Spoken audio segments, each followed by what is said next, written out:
মোহাম্মদ ভাই, বিকাশের অফিসে আমি ফোন দিছি, ওরা বলছে যে এখনো অ্যাকাউন্টে জমা হয় নাই। আর সাধারণত রেমিটেন্সের ক্ষেত্রে দেখা যায় আপনার ওরা দ্রুত রিলিজ করে দেয়। তো আমার মনে হয় আপনার ওইখানে একটু খোঁজ নেন যে সেন্ডটা হয়েছে নাকি আসলে। হ্যাঁ, আসসালামু আলাইকুম নূর ভাই। ভাই, আপনি যেহেতু সেন্ডার, আপনার অ্যাক্সেসটা বেশি থাকবে। তো আপনি প্রয়োজনে যদি না হয়ে থাকে তাহলে চাইলে উপরের যে ডাচ বাংলা ব্যাংকের অ্যাকাউন্টটা দিলাম ওইটা তো একটু পাঠাতে পারেন। আমাদের তো কালকেই প্রোগ্রাম, টাকা পয়সা তো কালকেই লাগছিল, আপনি একটু দেখেন। কালকের সমাবেশটা আমাদের ওইখানে একটু খরচ টরচ, এই জন্য টাকাটা একটু জরুরি প্রয়োজন। তো কিছু টাকা যদি সম্ভব হয় ডাচ বাংলা ওখানে দিয়ে দেন। আসসালামু আলাইকুম। কণ্ঠটা নিশ্চয়ই আপনাদের কাছে চেনা চেনা লাগে। এই বিষয়টা আজকে এইভাবে আনতে চাইনি। এটা আনার কারণ হচ্ছে ওর কিছু ছোট লোকই গতকালকে সে একটা পোস্ট করেছে, ওই তার ফেসবুকে গিয়ে পোস্টটা পড়ে আসলে তারপরে দেখবেন। সে হলো নবাব সিরাজউদ্দৌলার উত্তরসূরি, তার বংশেরই লোক। তার বাপের বিশাল জমিদারি আছে। হ্যাঁ, ওর বাপ থাকতে হইলো বাউফলে, সেই কালাইয়া থেকে তারপরে ওইখানে থাকতে পারেনি, চলে গেছে আপনার একদম চরের মধ্যে। ওই আছে না আপনার খাস জমি, সেই খাস জমিতে সেখানেই বড় হয়েছে, সেখানেই থাকে, সেইখানেই তার বাড়ি। এখন সে শ্বশুর বাড়িতে টাকা পয়সা দিয়া টিয়া বিকাশে টাকা টুকা দিয়ে ঘর টর করেছে। আর কোথায় কি করেছে, কাতারে ব্যবসা, দুবাইতে ব্যবসা, ভাইদেরকে রেন্টে কারের ব্যবসা করে দিয়েছে, কালিয়া করে তার রেন্টে কারের অফিস আছে, বিশাল এলাহি কারবার। তো সে এখন বিশাল আকারের মানে পয়সাওয়ালা এক বাপের বেটা। মানে ভাবটা এরকম, জন্মগতভাবেই সোনার চামচ মুখে নিয়ে তারপরে সে বড় হয়েছে। তার টাকা পয়সার কখনো কোনো সমস্যা ছিল না। আমাদের ভিক্ষার টাকা তোর পকেটের মধ্যে। সে কালকে পোস্টে লিখেছে, আমরা এখানে আমি কাজ করে খাই, কামলা দিয়া খাই না, তুচ্ছ তাচ্ছিল্য করে। ভাই বেটা, কামলা দিয়া না, আমেরিকায় মানে যত ধরনের কষ্ট আছে সব কষ্ট করে তারপর স্ট্রাগল করে তারপরে দেশের জন্য কাজ করেছি। সেই টাকা, সেই কষ্টের টাকা তোরে পাঠাইছি, তোরা আবার সেই টাকা নিয়ে জালিয়াতি করছিস। আমার কথা না, ওর দলের লোকজন তারা বলেছে। প্রতি মাসে প্রবাসীরা এই চাঁদাটা দেয়, আমাদের একটা রিসিট পাওয়ার কথা, কিন্তু আমরা এই রিসিটটা পাই না। প্রতি মাসে আমরা রিসিটের জন্য এই আলোচনা হয়, অর্থ কমিটির হিসাব নিয়ে আলোচনা হয়, কিন্তু অর্থ কমিটি কোনো মাসেই স্বচ্ছ একটা হিসাব আজ পর্যন্ত দাঁড় করতে পারে নাই। এই বক্তব্যর পরে আবার যখন এই দলের ভেতরে গ্যাঞ্জাম শুরু হওয়ার পরে সে একটা টক শোতে গিয়েছিল, ওই যে খালিদ মহিউদ্দিনের। সেই টক শোতে যাওয়ার পর তার এই প্রশ্ন করা হয়েছে যে আপনি টাকা পয়সা হিসাব দেন না, আপনি ইচ্ছা মতো বিকাশের টাকা টুকা নিয়ে সব ভাঙেন।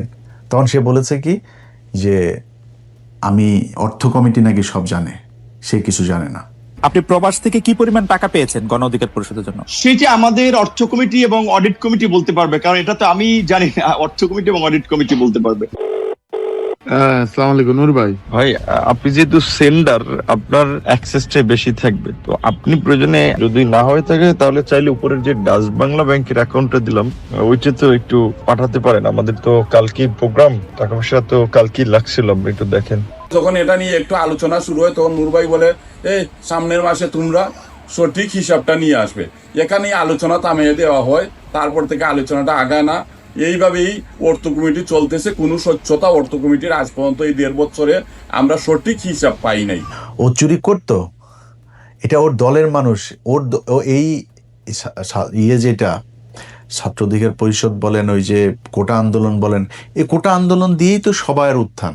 আপনি আসিফ বলেন, নাহিদ বলেন, ওই ওর আশপাশে যারা যে দু চারজন আছে, ওর সাথে আর কেউই নেই এখন। ও খালি রাশেদ, আর ও এর বাইরে ওর সাথে কেউ নেই। ওর শ্বশুর বাড়ি কিছু লাঠিয়াল আছে, ফুফাতো ভাই, খালাতো ভাই, চাচাতো ভাই, এগুলো মিলে বরিশালের একটা গ্রুপে নিয়ে, একটা লাঠিয়াল বাহিনীরে নিয়ে ও এনে ধান্দাবাজি করে। এই ধান্দাবাজি করেই তার চলছে। এখন সে নিজের বিরাট আকারের পয়সাওয়ালা লোকজন, বিরাট আকারের মানে অনেক কিছু হয়ে গেছে। তো বুঝছেন না, ফকিন্নির পোলারে আপনি যদি নাকি টাকা পয়সা দেন, ও তো এটার গরম সহ্য করতে পারবে না। এখন যখন কিনা ওর এই টাকা পয়সাগুলো আমরা 2000 কত সাল, এটা 19 সাল, 19 তারপরে 20, ওই সময়টাতে সবচেয়ে বেশি টাকা তাকে দেওয়া হইতো। একবার তার প্রতি মাসে আমরা একবার দুইবার এরকম প্রতি মাসে দিতাম বিভিন্ন জনের কাছ থেকে তুলে। তো তাদের ভেতরে একজনের কাছে $2,500 পাঠানো হয়েছিল একবার, আমার মনে আছে। এই টাকা এরকম অনেকে পাঠিয়েছে এখানে, মানে আমেরিকায় যারা আছে আপনি খোঁজ নেবেন, ওই নায়েব আলী, ওই যে মাসুম, এরকম যারা যারা আছে পরিচিত লোকজন যারা আছে, আপনারা তাদের কাছে জিজ্ঞেস করেন, সবাই টাকা দিয়েছে এবং মানুষের কাছ থেকে নিয়ে তারপরে টাকা দেওয়া হয়েছে। আমি যদি দিয়েছি $500, আরেকজনের কাছ থেকে নিয়েছি $500, আর যদি কোনো সময় দেখা গেলো $100 আছে, ওকে $100 কত ভাই, 1,000 হয়েছে, দান পাঠান, এভাবে টাকা পাঠানো হইতো। সেই টাকা $2,000 তাকে পাঠানো হতো। তখন $85, $84, $86 এরকম $1 রেট পাঠানো হইলো। সম্ভবত মনে হয় বাংলাদেশি টাকায় 2 লাখ বা এরকম অ্যারাউন্ড এরকম কিছু, আমার মনে নাই। বাট $2,500 আমরা পাঠিয়েছিলাম, 2,500। এই টাকা পাঠানোর পরে এখন হঠাৎ করে এই নুরু ফোন দিছে যে ভাই টাকা তো আসেনি, টাকা তো পাঠানো হয়েছে, ওর সাথে নামটা আর বললাম না ওইটা। এরপরে সে ধরা খাওয়ার পরে বলতেছে, ভাই আমার বাচ্চা হয়েছে, ওয়াইফের ডেলিভারি, হসপিটালের বিলে টাকাটা খরচ হয়ে গেছে, আমি এটা খরচ করে ফেলছি। পরে আবার পাঠাইছি আমরা। এরপরে আবার ফের এই তুলে তারপরে তাদেরকে টাকা পাঠানো হয়েছে। নুরু এত সহজ না। আমেরিকার জীবন, আমেরিকায় আসে আর টাকা গাছ থেকে পড়ে যায় এরকম না। এখানে যারা স্যুট টুট পরেও বাংলাদেশে যায় না, এরা এখানে কে কি করে, তোর তো 14 গোষ্ঠীর মধ্যে মনে হয় আমেরিকা কেউ থাকে না, থাকলে জিজ্ঞেস করিস। ফকিন্নির বাচ্চা, তুই যে ভাব মারিস এখন, তোর যদি টাকা পয়সা সারা জীবনে যদি তুই বাংলাদেশের সালমান এফ রহমান হইস, তাও আমরা বুঝবো তুই যে ফকিন্নির পোলা। তোর বাপ চরে থাকতো, তোরা এই কালায়া থেকে যায়, তারপরে তোর থাকার ঘর ছিল না, সেখানে কালায়াতে গিয়ে থাকতে, এটা আমরা জানি। এটা তুই কি ঠিক করতে পারবি? এই কথাগুলো আজকে আনতে চাই নাই। ওর ইদানিং দেখবেন চলাফেরা, ওর পাঞ্জাবি, মানে নতুন নতুন পাঞ্জাবি, তারপরে হাঁটার যে ধরন, হাঁটার ভাবটা দেখে আপনি বুঝবেন যে ফকিন্নির পোলাদের টাকা পয়সা হইলে কি হয়, এটা এরে দেখে ভালো করে বুঝবেন। তো তার মূল কাজটা সেটা হচ্ছে এখন যেটা হয়েছে, সে মূলত একটা ভাব ধরতে চাচ্ছে, একটা সুশীল একটা ভাব ধরতে চাচ্ছে। মাঝে মাঝে দেখবেন মবের বিরুদ্ধে কথা বলে, মব হচ্ছে এই সে এরকম কথাবার্তা বলতো, দেখতেন না? অথচ ওর এই যে কিছু ওর এই বাউফল, তারপর কি বলে কালায়া মালায় এইসবের কয়েক জায়গার গলা চিপার কিছু পোলাপানে নিয়ে ও এখানে ঢাকা শহরে মাস্তানি করেছে। এই 5 তারিখের বহুত মানুষের, আওয়ামী লীগের লোকজনের ব্যবসা প্রতিষ্ঠান, বাড়িঘর, এগুলো তো কালকে পোস্ট করেছে, আমি করেছি। ও যেই কাজগুলি ও করে, এই কাজগুলো আমার উপর দিয়ে চালিয়েছে। তুই নুরু শোন, তোর একটা কথা বলি, তোর কোনো বাপেরে যদি কোনোদিন জানতে পারিস যে ইলিয়াস কোনো ব্যবসা প্রতিষ্ঠানে কোনো কারোর কাছে যায়, তারপরে চাঁদাবাজি করছে, কারোরে তদবির করে করছে, বেটা বদলি করা তো পরের কথা, তদবির করছে কিনা তুই এটা খোঁজ নিস, যায় কারোর কোনদিন করছে কিনা। যদি একটা দেখাইতে পারিস, নিজের জুতা দিয়ে নিজের গালে লাগাবো। তুই তোর মতো মনে করিস তুই সবাই রে, সেগুলো কালকে পোস্টে লিখেছে। প্রথম 5 তারিখের পর আন্তর্জাতিক অপরাধ ট্রাইব্যুনালের চিফ প্রসিকিউটর তাজুল ভাইরে এখন তো আপনারা সবাই পাবেন খুব সহজে। তাজুল ভাইরে জিজ্ঞেস করেন, তাজুল ভাই ফোন করলো, ইলিয়াস এই বেয়াদব কয়েকটা উচ্ছৃঙ্খল পোলাপান নিয়ে আসে, তারপরে এরকম বলতে, সে আমারে বলতেছে 1 মিনিটও চেয়ারে বসতে দিবে না, কারণ কি তার লোক ওইখানে নিয়োগ দিতে হবে প্রসিকিউটর হিসাবে তাজুল ভাইয়ের অফিসে। তাজুল বলছে, না এটা তো আপনার কথা মতো হবে না, সরকারের এটা নিবে, পদক্ষেপ নিবে, সেটা সরকারের ব্যাপার, এটা আপনার ব্যাপার না। তাজুল ভাই স্টেট কার্ড কথা বলে আইছে। তাজুল ভাই এই অপমান সহ্য উনি আমার ফোন দিয়েছে, তাজুল ভাই বলছে, ইলিয়াস এই ব্যাপার কি। তা আমি জাস্ট খালি পোস্ট দিলাম, বলছি নুরু তোরে 2 মিনিট সময় দিলাম, 2 মিনিটের মধ্যে ওইখান থেকে বের হয়ে আসবে, মাস্তানি সব জায়গায় করবি না। আচ্ছা তাজুল ভাই আমি ভীষণ পছন্দ করি। সাথে সাথে রাশেদ ফোন দিছে, ভাই আপনি এই পোস্টটা ভাই ডিলিট করেন, আমরা ভাই এখান থেকে চলে যাচ্ছি, সরে আসছে। আচ্ছা, স্বাস্থ্য মন্ত্রণালয়ের একজন স্বাস্থ্যমন্ত্রী একজন ব্যক্তিগত সহকারী ছিল। সেই ছেলেটা একজন জুলাই যোদ্ধা, তার হাত দিয়ে বহু জুলাই এই যুদ্ধে আহত বহু মানুষকে সে এই সুস্থ করেছে। এইটার কারণেই তাকে এই মন্ত্রীর পিএস বানানো হয়েছিল। সে বহু পোলাপানকে সে রাশিয়া থেকে আপনার MBBS করেছে, যে কারণে রাশিয়ায় তার অনেক এই মেডিকেলে আপনার অনেক প্রফেসর এরা ছিল, ভালো ভালো হসপিটাল ছিল, সেগুলি সে চিনত। সে বিভিন্ন রোগীকে নিয়ে গিয়েছে। এমন একজন মানুষকে সে তার একটা তদবির করেছে, তাদের কাছ থেকে আপনার কিছু জিনিস কিনতে হবে, এটা নুরু দিবে, সাপ্লাই দিবে। সে বলছে, না ভাই আমি এটা পারবো না। কেন পারবে না? তার বিরুদ্ধে যায় আপনার দুদকের সামনে যায়, তারা তার পোলাপান কয়টা আছে, 50-60 জন কি পোলাপান আছে, এগুলো টাকা পয়সা দিয়ে পালে, আগে বিকাশের টাকা খাইতো, এখন ধান্দাবাজি টাকায় খায়। তো এখন হয়তো সংখ্যা আরো বাড়বে। দুদকের সামনে যায় এক দফা এক দাবি নিয়ে বসে, ওই ওনারে পিএসসি করতে হবে। দুদকের যায় সেখানে ফাইল করছে, সেখানে মব সৃষ্টি করা সেই ছেলের বিরুদ্ধে তারপরে করা হয়েছে। সেই পিএস আমার ফোন দিল, ভাই এই ব্যাপার। আমি সাথে সাথে এটা খোঁজ নিলাম, নিয়ে দেখলাম যে ছেলে খুব ভালো। সে বাইরে তখন দুদকে সে যখন করেছে, আপনার কমপ্লেন করেছে, সে তখন রাশিয়াতে। এই নুরু বলেছে দুদককে যে সে রাশিয়া পালিয়ে চলে গিয়েছে, অথচ নুরু তখন একজন রোগী, খুব সিরিয়াস একজন রোগী। আপনাদের মনে আছে যে যার ওই যে মুখ দিয়ে আপনার এই নাকটাক এগুলো সব যে একদম হয়ে গিয়েছিল আর কি, বিকৃত হয়ে গিয়েছিল, সেই ছেলেকে সে ওইখানে ট্রিটমেন্ট নিয়ে দিতে গিয়েছে। সেই ছেলেরও বক্তব্য আমাকে পাঠিয়েছে, শোনেন আপনারা। আমি শ্রীকন্তম্ব ভগবান এমনিতে সবাইকে দাদা নমস্কার ও রচ্ছে ভালোদের আসসালামু আলাইকুম। এই জুলাই আন্দোলনে শুরু হওয়া 5 আগস্টে সফল আহতদের নিয়ে যে গাছপার কাজ করেছেন, সেই গাছপার হচ্ছেন স্বাস্থ্য উপদেষ্টা নুরজাহান ধরনের ব্যক্তিগত কর্মকর্তা ডাক্তার ওয়াহিদুল হাসান, তিনি এডমিনিস্ট্রেশন দায়িত্বে রাশিয়া আমার ছাত্র গিয়েছিলেন উন্নত চিকিৎসার জন্য। তো আমি এখন শুনতে চাচ্ছি ওনার নামে অনেক মিথ্যা গুজব ছড়াচ্ছেন, উনি নাকি কোটি কোটি টাকা রাশিয়া সাক্ষাৎ করেছেন। আরও শুনতে চেয়েছি উনি নাকি বাংলাদেশে আর দেন না। তো আমি তো দেখছি এখন উনি বাংলাদেশে আছেন। কিছু কিছু শুদ্ধভাবে লোক আছেন যারা মিথ্যা অপবাদ ছড়াচ্ছেন। আমি চাই এসবের সঙ্গে দেখতে বিষয় যে তারা যেন একদম মানুষকে কাটতি থেকে বরখাস্ত করা দেয়, যেন থেকে ঠিকমত কিছু নিয়ে খাটতে। কারণ এই বিষয়টি কিছু করলামেন, তাহলে এটা আমাদের দেশের জন্য খুবই দুঃখজনক। এমনকি আসাম নামের ভাই অনেক ভালো মানুষ, তিনি আমার সাথে ছিলেন প্রায় 1.5 মাসের মতো। সেখানে আমি দেখেছি উনি অনেক ভালো মানুষ। আচ্ছা, এরপরে হইলো তার এলাকার আপনার কালাইয়া, সেখানে আপনার গলাচিপায়, সেখানে আপনার করছে গলাচিপাতে ওইখানকার ইউএনও ছিল। সেই ইউএনওর কাছ থেকে 72 লক্ষ টাকা একদম 5 তারিখের পরপরই 72 লাখ টাকা খেয়ে দিছে। সেই খাওয়ার আবার একটা কঠিন কৌশল করে তারপরে সে খাইছে। ওই লোক আওয়ামী লীগের লোক, তারা বলছে আপনারা আমি রাখবো, আমি কি পাবো। তখন সে একটা সিস্টেম করছে যে নুরুকে সংবর্ধনা দিবে। এই সংবর্ধনার কথা বলে 72 লাখ টাকা খরচ করছে একটা সংবর্ধনার পিছনে। এটা সেই ইউএনএর সেই মধ্যে এখনো পর্যন্ত আছে। অতএব সেইখানে যখন 72 টাকা খরচ করতে হলে তো একটা হিসাব খরচটা দেখাইতে হবে। প্যান্ডেল করছে, বিশাল এক প্যান্ডেল। এই যে প্যান্ডেল আপনারা দেখতেছেন, এইটা লোকজন নাই, খালি জায়গা। নুরু যায় থাকবে, 1 রাত থাকবে। 1 রাতের জন্য একটা এসি কেনা হয়েছে। সেই এসি রুমের মধ্যে নুরু থাকতো। নুরুর বাপ তো হইল গিয়া জমিদার। নুরু জীবনে তো এসি ছাড়া ঘুমায় নেই। নুরুর জন্য এসি কিনতে হয়েছে 1 রাতের জন্য।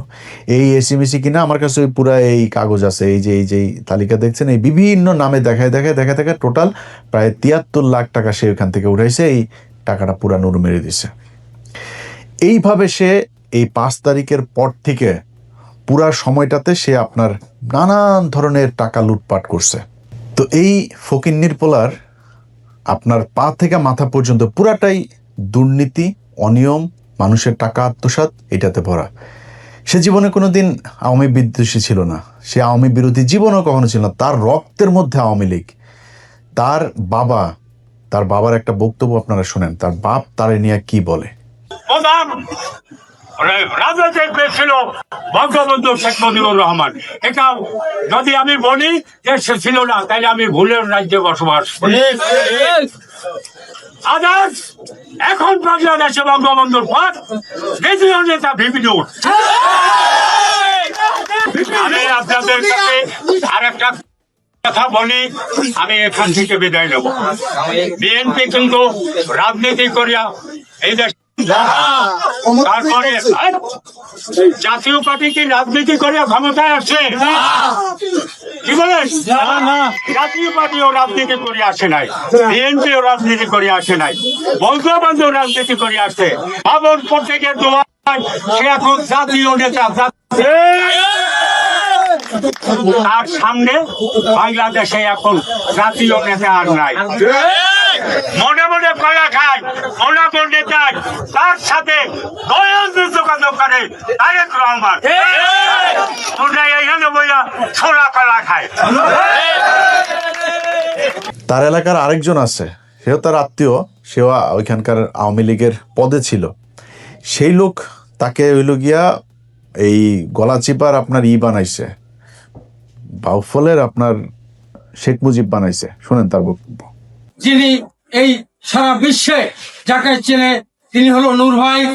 আমি সর্ববিশ্বাস ইউনিয়নের 1 নং ওয়ার্ডবাসীকে বলতে চাই, ধর্মাত নির্বিশেষে গোপালগঞ্জ আমাদের শেখ হাসিনার বাড়ি, সেখানে অন্য কোনো গান নাই, শুধু গান হলো একটা নৌকা। আমাদের এই 10 মিনিট গলা চিপা, আমরা তরে ভোট দেবো না, আমরা ভোট দেবো চরে। আমাদের গান হলো একটা, সেটা হলো সর্ববিশ্বাস ইউনিয়ন তৃতীয় গোপালগঞ্জ নামে পরিষ্কার। আপনারা তার শেখ হাসিনার সাথে যেদিন সে কিনা ওই যে ভিপি নির্বাচিত হয়, ভিপি নির্বাচিত হওয়ার পরে শেখ হাসিনার সাথে তো নিশ্চয়ই আপনারা তার বক্তব্যগুলো শুনছেন। আমি আজকে আবারও আপনাদেরকে শোনাই, এটা হয়তো অনেকেই মিস করে গেছেন। সেখানে বক্তব্যটা আগে আমরা শুনে আসি। আমিও যেটা বলেছি যে আমি ছাত্রলীগের কর্মী ছিলাম না, শুধু ছোটখাটো একটা নেতাও ছিলাম, হলের পোস্টেড ছিলাম। আর আমি বিভিন্ন প্রোগ্রামে গিয়েছি, আমি দেখেছি নেত্রীকে ঢাকা মেডিকেল যখন বার্ন ইউনিটে বিএনপির আন্দোলনের সময় যখন আছে বিভিন্ন অকারেন্সগুলো ওঠে, তখন তিনি গিয়েছেন। আমরা রাস্তার পাশে দাঁড়িয়েছি, তাকে দেখেছি গাড়ির কালো গ্লাস থেকে, স্পষ্ট দেখতে পাইনি, টিভিতে দেখেছি। আর আজকে দেখার পর আমি অনেকক্ষণ চেয়ে রয়েছি। আমি 2.5 বছর বয়সে আমার মা মারা যায়, আর আমার ছোট ভাইকে এখানে এসেছে, ওর বয়স ছিল তখন 1 বছর। আমার মায়ের এটা আমি যতটুকু মনে করতে পারি, আমি সেটা খুঁজে পেয়েছিলাম আমার প্রাইমারির একজন শিক্ষিকার মধ্যে, আমি যেই প্রাইমারিতে পড়েছি। আর আজকে আমি মাননীয় প্রধানমন্ত্রী এতদিন টিভিতে আমি ওভাবে দেখতে পারিনি, কিন্তু আজকে দেখে আসলে আমার মনে হয়েছে যে তার মধ্যে আমার মায়ের চেহারাটা আমি কিছুটা দেখতে পেয়েছি, এরকম একটা জিনিস যাচ্ছে।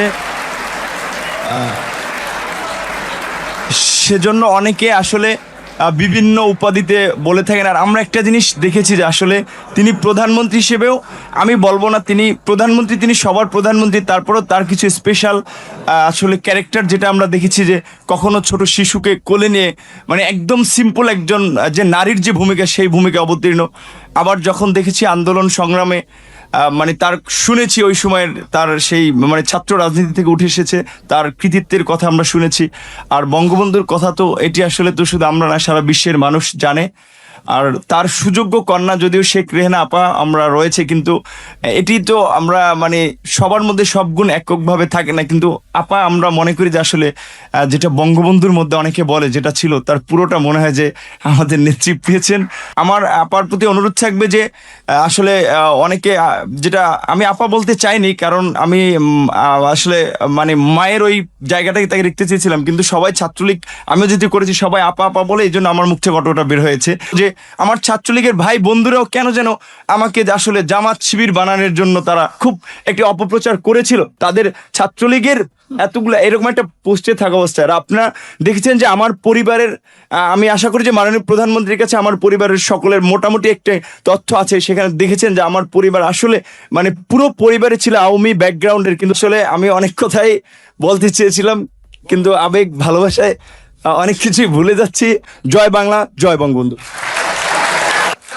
আর আমি প্রধানমন্ত্রীর অনেকটা প্রোটোকল, এই কারণে আমি অনেকটা আমার একটু ইচ্ছা ছিল যে বঙ্গবন্ধু শেখ মুজিবুর রহমানকে কখনো তো দেখিনি, তার কথা শুনেছি। আর তার গান যেটি আমি ক্লাস 5-এ একটা গান খুব ভালো লেগেছিল, আমাদের স্কুলের মাঠে মুক্তিযোদ্ধা সংসদ সন্তান কমান্ডের আয়োজনে একটা প্রোগ্রাম ছিল, ওখানে এরকম একটা গান ছিল, যদি রাত পহলে শোনা যেত বঙ্গবন্ধু মরেনি, তাহলে আমরা পেতাম জাতির পিতা, বিশ্ব পেত মহান নেতা, এরকম একটি গান। আর বঙ্গবন্ধুর প্রেমে তো সবাই পড়েছে।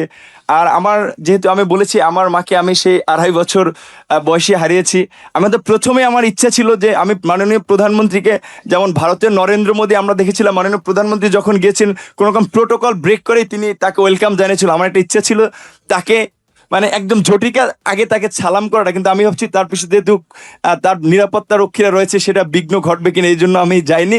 আমি একটু মাননীয় প্রধানমন্ত্রী আপনাকে একটু, যেহেতু আমার মা নাই, আমি বলেছি আমার সেই মাতৃত্বের ছায়াটা আমি দুজনের ব্যক্তির মধ্যে খুঁজে পেয়েছি, সেটা আমার শিক্ষিকা এবং হচ্ছে আপনি, আমি একটু আপনাকে সালাম করতে চাই।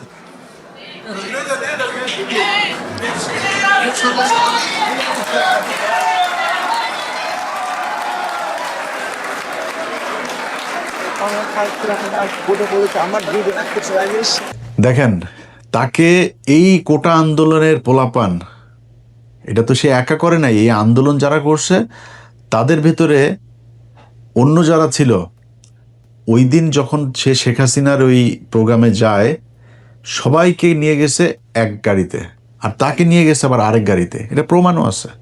ছাত্রলীগ নেতারা ঢাকা বিশ্ববিদ্যালয়ের বাসে করে গণভবনে গেলেও ভিপি নুরুল হক ও সমাজসেবা সম্পাদক আক্তার হোসেন যান আলাদা গাড়িতে।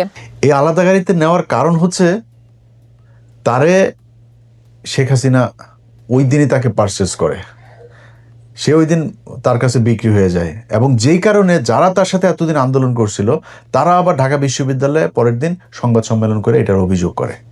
কিন্তু আমরা মনে করি তিনি যে বক্তব্য পূর্বে দিয়েছেন এবং গতকাল যে বক্তব্য দিয়েছেন এটি এক ধরনের মানে টোটাল আন্দোলন স্পিরিটের জন্য ক্ষতিকর বলে আমরা মনে করি আর কি।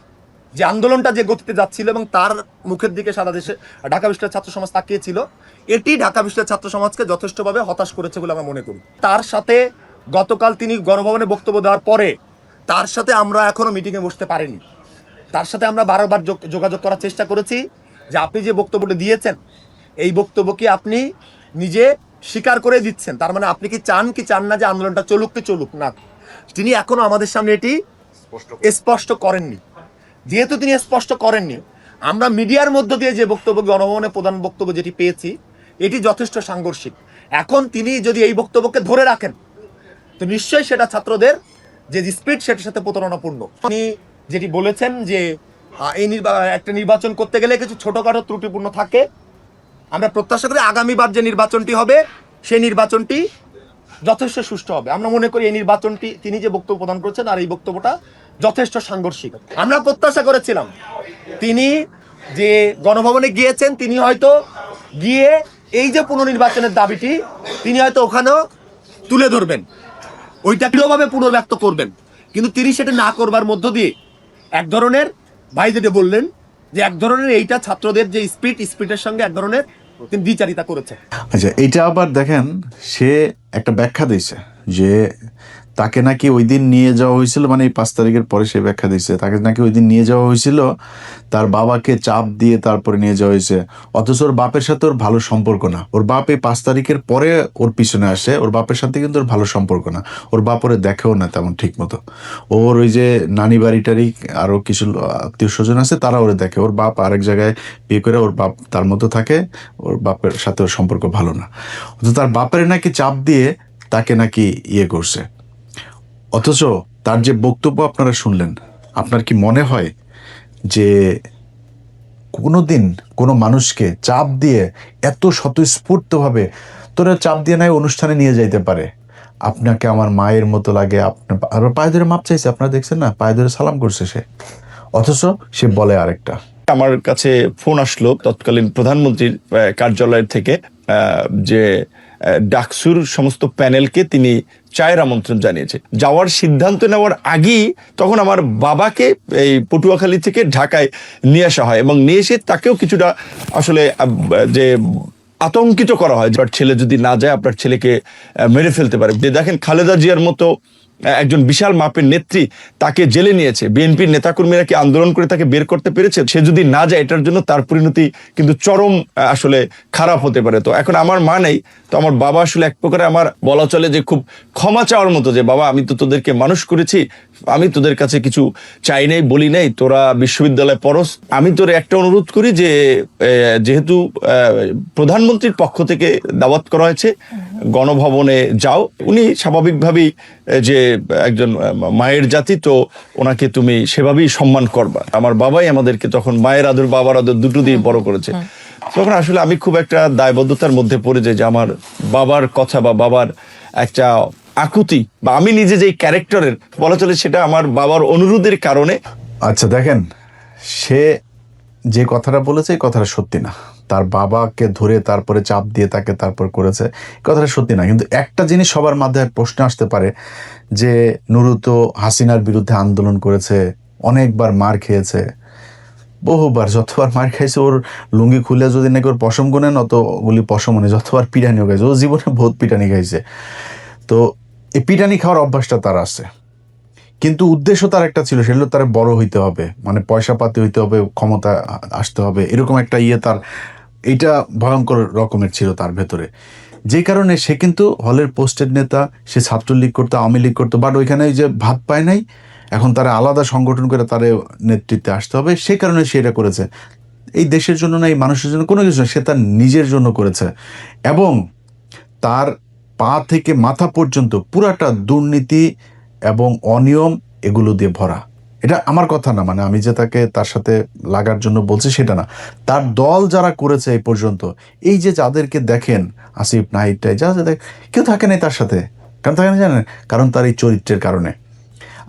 আমার এখানেও আপনাকে একজনের বক্তব্য শুনে, তার দলের লোকজন তারা কি বলে, তারা যারা তার সাথে ছিল, যারা টাকা পয়সা দিত, এখানে কয়েকজন ব্যবসায়ী আছে আমার পরিচিত, এরা টাকা দিয়েছে। আমি বহু মানুষকে ভাই করেছে, ভাই নাম্বার দিয়ে দিতাম, ভাই এই নাম্বারে টাকা দিয়েন, একটা কল দিয়ে টাকা দিয়েন, এভাবে টাকা দিত। সেই ব্যক্তিরা তার দল থেকে চলে গিয়েছিল। চলে যাওয়ার কারণ আবার আছে আরেকটা, সেটাতে যাই, সেটা দিয়ে শেষ করি। এটা হচ্ছে যে আপনাদের ওই রেজা কিবরিয়ার কথা তো মনে আছে, তাই না? রেজা কিবরিয়া যখন দলে আসে, রেজা কিবরিয়া কিন্তু খুব ইন্ডিয়া বিরোধী একটা মানুষ। তো সে বারবার প্রকাশ্যে বলতো যে তার বাপকে খুন করেছে, আওয়ামী লীগ মেরেছে, বিএনপির কেউ তার বাপকে মারে নাই, এই কথাগুলো কিন্তু সে বলতো। এই কারণে তাকে দেখতে পারতো না। তখন এই নূরের সাথে হাসিনার সম্পর্ক খুব ভালো, এবং হাসিনা তখন নুরুকে পুরো একদম কিনে ফেলেছে। ওই সময়টাতে যখন রেজা কিবরিয়া এসে দলে ঢুকার পরে ইন্ডিয়া রেজা কিবরিয়াকে থাকতে দিবে না। একজন ব্যক্তিকে ঢুকাইলো, তার নাম হলো বিপ্লব কুমার পোদ্দার। সে বিপ্লব কুমার পোদ্দার হঠাৎ করে এসে দলের ভেতরে একদম প্রথম সারিতে চলে আসলো, তার পাশে বসে থাকে। এই লোকটা যখন আসার পরে রেজা কিবরিয়াকে বাদ দিয়ে দিবে। যখন রেজা কিবরিয়াকে বাদ দিয়ে দিবে বলছে, তখন আবার আমরা একটু রিয়েক্ট করলাম যে আপনারা এটা বাদ দিচ্ছেন কেন?